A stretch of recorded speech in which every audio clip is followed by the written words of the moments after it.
A nasty note left for an African-American family in Fishers has them looking over their shoulders and considering buying security cameras. Our Richmond White tonight explains how a nasty note over tall weeds and grass crossed the line from rude to racist and frightening.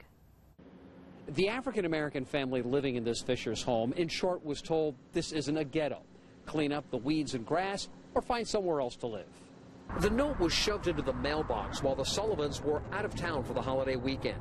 I kind of looked around like, you know, who would do that? Who would write, "This is not a ghetto, and your home looks trashy"? So what do you think people think about you and your family?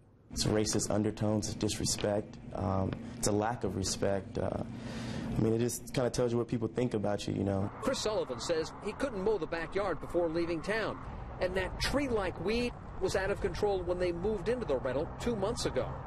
If someone was upset, he wants to know why they just didn't say something. But it's another to leave a note and call my family ghetto and call my children trashy. Lisa Drook lives across the street.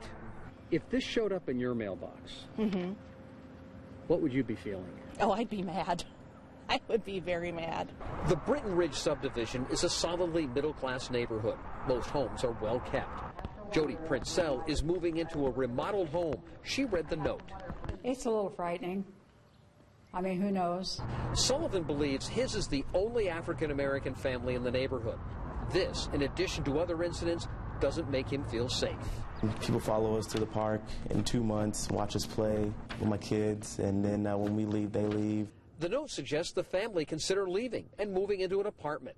It ends with thanks from the Neighborhood Britton Ridge Association. We reached out to members of the association. Sullivan, though, laughed at the idea that this note actually came from a group of neighbors. He plans to attend the next meeting, he says, to discuss the problem and work out solutions. John?